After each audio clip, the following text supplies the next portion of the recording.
Here is the same full script, rewritten with slight wording changes, simple English, no headings or subheadings, and without reducing the volume or structure. The story, flow, and length are preserved, but phrasing is gently adjusted for clarity and originality. A family poses for a photograph in 1902. At first glance, nothing seems unusual, but when the mother's face is enlarged, experts are left stunned. W.F. Martinez adjusted his magnifying glasses as he carefully examined the sepia image on his work table. His antique photo restoration studio, located in Barcelona's Gothic quarter, had handled thousands of historical photographs over the years. Still, something about this early 1900s family portrait immediately caught his trained eye. The photograph had arrived earlier that morning with Maria Vidal, a middle-aged woman who had recently inherited a collection of old family photos from her great-grandmother. "My family has always kept these images safe," Maria explained. "This one is especially meaningful because it shows my great-great-grandparents with their 3 children. According to our records, it was taken in 1902 at their home in Barcelona." Joseph studied the formal setup common for that era. A serious-looking man in his early 40s, wearing a dark suit and vest, stood behind an elegant seated woman resting on an upholstered chair. 3 young children, 2 girls and 1 boy, were arranged around them, sitting stiffly as required by long-exposure photography. The woman Maria identified as Esperanza Vidal wore a dark satin dress decorated with fine lace and jewelry that showed the family's comfortable social status. Her hair was styled in the popular Gibson girl fashion of the time.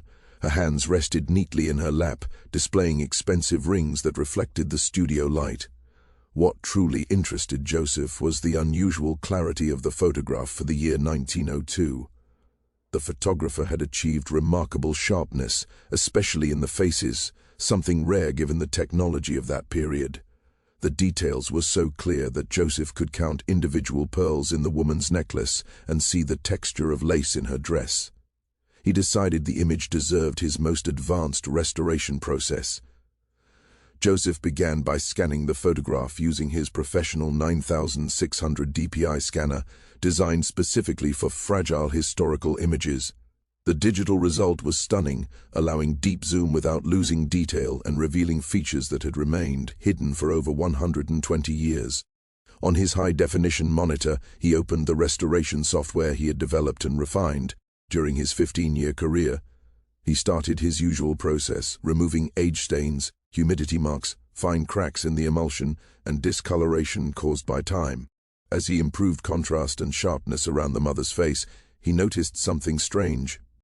When he zoomed in to 400%, details appeared that could not be seen with the naked eye.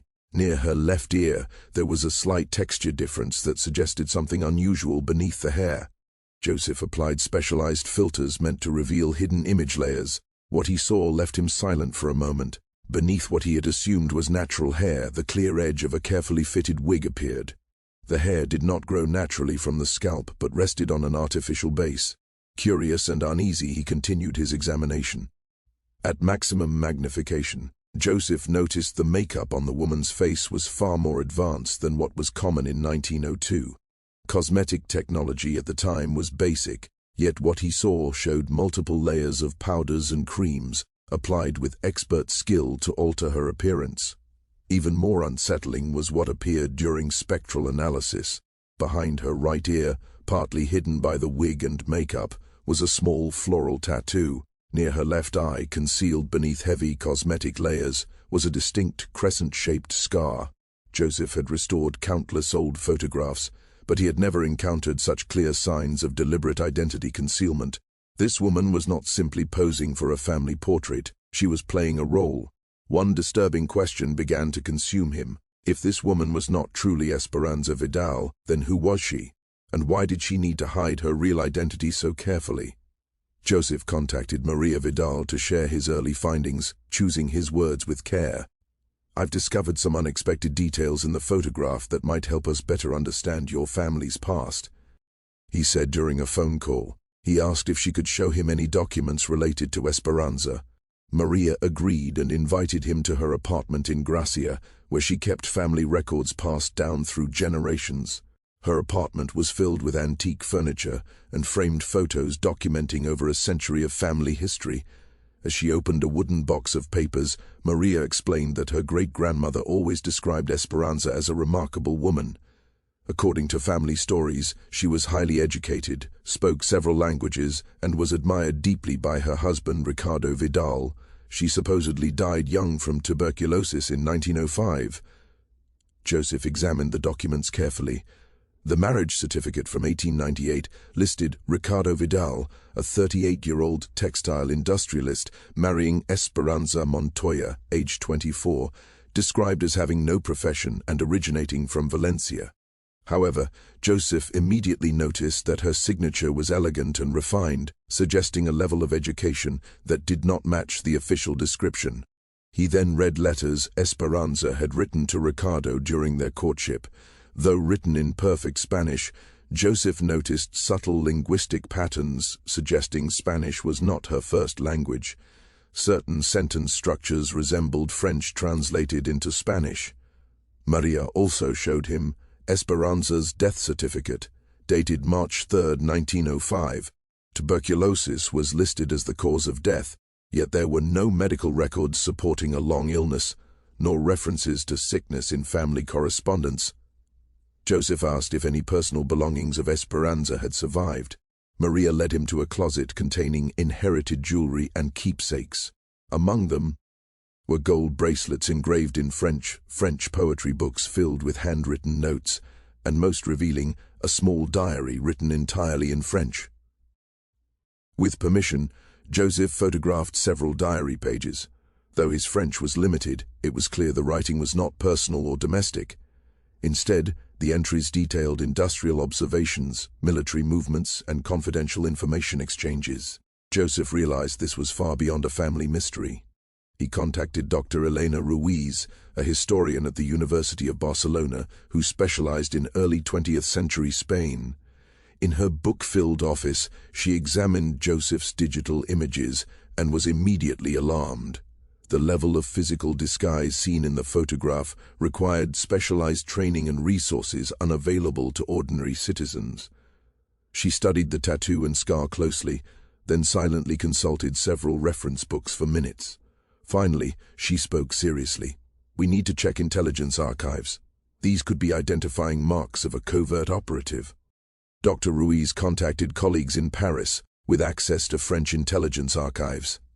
While waiting, she explained that between 1900 and 1905, Spain and France were involved in intense diplomatic rivalry, especially over influence in Morocco.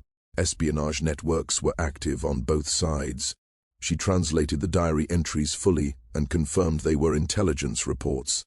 One entry from April 1903 described using Ricardo's access to military contracts to obtain weapons information and transmit it through established channels. Dr. Ruiz concluded that Esperanza was likely a professional spy who had created a false identity to infiltrate Spanish society. 3 weeks later, confirmation arrived from the French National Archives. Recently declassified files identified the woman as Celeste Moreau, codename Margaret, one of France's most successful intelligence operatives. Born in Marseille in 1874, Celeste was recruited at 22 for her skills in languages, acting, and social manipulation. Her training included advanced disguise techniques and strategic relationships. Her records listed the same tattoo and scar Joseph had discovered. Operation Iberia ran from 1898 to 1905. Her mission was to infiltrate Spanish industrial circles through marriage. Her cover identity, Esperanza Montoya, was completely fabricated. Birth records were forged, dialects learned, and background stories perfected. Her death from tuberculosis in 1905 was staged as a planned extraction when Spanish authorities began to suspect her. She continued working for France until retiring in 1918 with honors. Joseph realized the family portrait was not just a photograph, but proof of a major espionage operation. Revealing this truth to Maria was difficult. When she saw the evidence, she was devastated. She struggled to accept that her ancestor had lived a double life. Dr. Ruiz explained that the most effective spies were those who could genuinely play their roles. Diary entries revealed that Celeste had grown attached to her children and husband. Even while betraying them, she had secretly ensured their financial security after her disappearance. Over time, Maria and her family accepted the truth. They agreed the story should be shared to honor both the pain and the complexity of the past. The restored photograph and documentation were donated to the Barcelona History Museum, where they became part of a permanent exhibition. Joseph continued his restoration work with new awareness. Every photograph, he now knew, could hide truths waiting for technology to uncover. History, he learned, often lives quietly inside the faces of those we think we know. Seeing the enlarged images and hearing the explanation caused Maria to feel complete shock, followed by denial. "This is impossible," Maria whispered as she looked at the digital photos that clearly showed the tattoo and the scar. "My family always told us that Esperanza was a holy and caring woman who loved my great-great-grandfather and her children. She cannot be a French spy." Dr. Ruiz gently explained that the most successful spies were exactly those able to convincingly act as devoted wives and mothers. Mrs. Vidal, the French papers confirmed that Celeste Moreau was very skilled at forming real emotional bonds while doing her job. It is very likely that she developed true love for her family, even as she professionally betrayed the... Maria asked to see the translated diary pages so she could read the cold descriptions of how Esperanza had tricked information from Ricardo and reported private family details to her French bosses. It was heartbreaking. She knew everything about us, our family secrets, our plans, our weaknesses, and she was reporting it to foreign enemies. However, the papers also showed a more human side. An entry from 1904 showed her inner struggle. "The children have become very dear to me. Ricardo is a good man who does not deserve this. However, my duty to France must come before my personal feelings. I hope that when this mission ends, they can someday forgive what they will never understand." Joseph showed Maria evidence that Moreau had made quiet plans to ensure the family's money was safe after her death. She had secretly moved large amounts of money to accounts that Ricardo would later find, appearing to come from unknown investments Esperanza had made. She truly loved them in her own way, Dr. Ruiz noted. The best spies are those who keep their humanity, even while doing jobs that require betrayal. Moreau seems to have really struggled with the conflict between her duty and her feelings for her family. Maria needed several weeks to fully understand these discoveries. Her family's image, kept for over 100 years, had been completely changed by modern technology used on a photo the family had innocently held for generations. Moved by how much these findings affected Maria Vidal, Joseph decided to look deeper into the historical results of Celeste Moreau's mission. Working with Dr. Ruiz, they studied exactly what information had been leaked and how it affected relations between France and Spain. The French records provided exact details about the secrets Moreau sent between 1898 and 1905. This included details of a new rifle Spain was making under a German license, the exact spots where bullets were stored in Barcelona and Valencia, and most importantly, defense plans for Spanish lands in Morocco. Dr. Ruiz explained the political situation. During this time, France and Spain were in a tough race for power in Morocco. The info Moreau provided would have given France a huge advantage in talks and military planning. Joseph realized that Ricardo Vidal had been involved in much more sensitive government work than the family knew. His textile company did not just make uniforms, but had also branched out into making parts for ammunition and military radios. This info would have been very valuable to French intelligence. One very revealing paper showed that Moreau's reports directly helped the Treaty of Algeciras in 1906, in which France got big wins in Morocco. French negotiators knew exactly what the Spanish military could and could not do, information that could only have come from sources like Moreau's operation. Joseph also looked into whether Spanish spies had ever caught on. In the records of the Spanish Ministry of War, he found evidence that in 1905 an investigation had started into French spies in industrial groups. Several suspicious people were named, including the wife of a Barcelona factory owner who had shown unusual interest in military matters. The Spanish papers suggested that officials had started to suspect Esperanza Vidal specifically. A report from March 1905, the same month she died, mentioned plans to question her. Her sudden Death from tuberculosis effectively ended the investigation. Moreau's extraction was perfectly timed, Dr. Ruiz observed. The French pulled her out exactly when her cover was about to be blown. It was a perfect professional operation.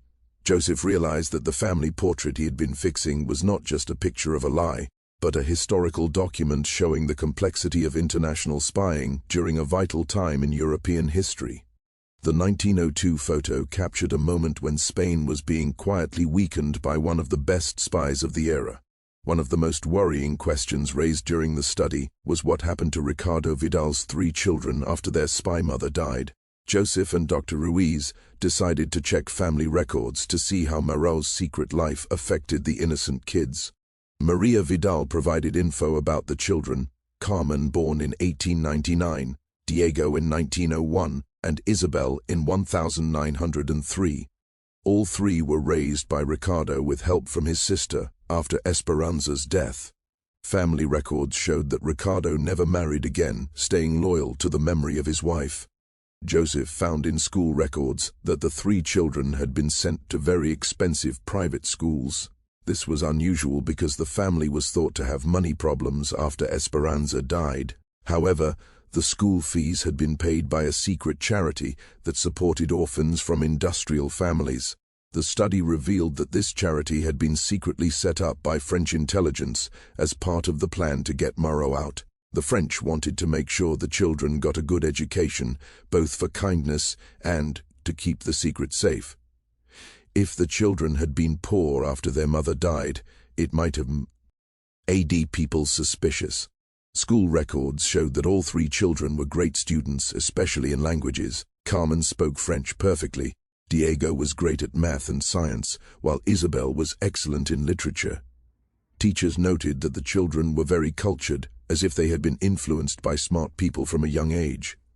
Maria showed letters the children wrote as adults. In a letter from Carmen in 1925, there was a strange comment: "Sometimes I feel that Mama taught us things I don't fully understand," as if she had special knowledge of the world beyond what a normal Spanish woman would have known. Diego, who became an engineer, showed a lifelong interest in French military tech. Isabel moved to Paris in 1920 and worked for the French government, a job she got through a recommendation she could never fully explain. Dr. Ruiz suggested a theory. It was possible that Moreau had quietly prepared the children for jobs that could help France. As a pro-spy, she would have known the value of long-term influence. Joseph realized that Moreau's work had effects lasting decades, touching not just her husband, but whole generations of the Vidal family. Joseph decided to fully record the case and show it to historical groups in Spain and France.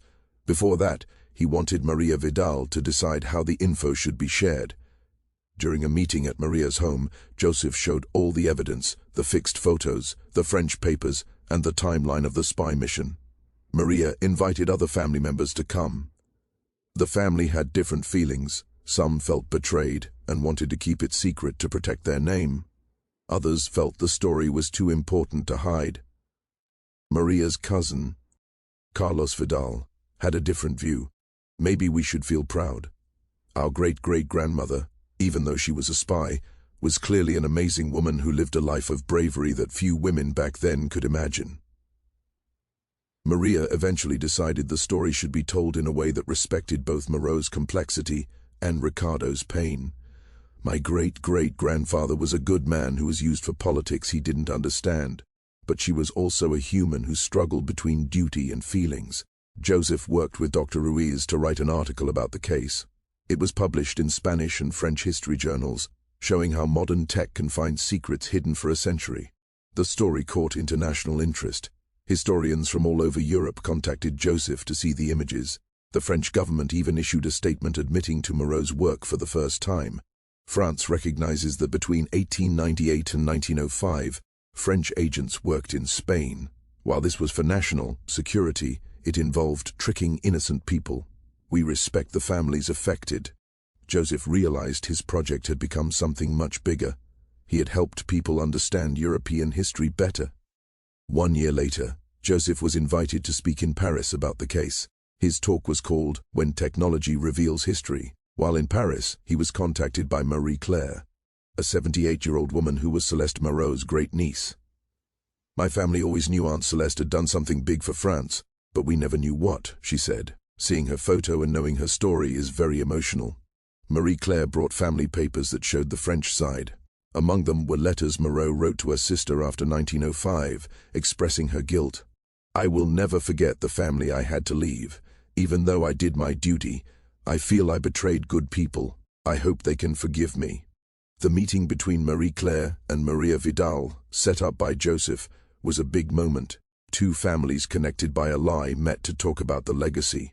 Your great-great-grandmother really loved your family, Marie-Claire told Maria. The letters she wrote are full of pain about the double life she had to live. Maria responded kindly. I understand she was stuck between two worlds. I can't say what she did was right, but I understand how hard it was. The two women decided to work together on a memorial to honor both Ricardo Vidal as an innocent victim and Celeste Moreau as a brave woman who faced a difficult choice.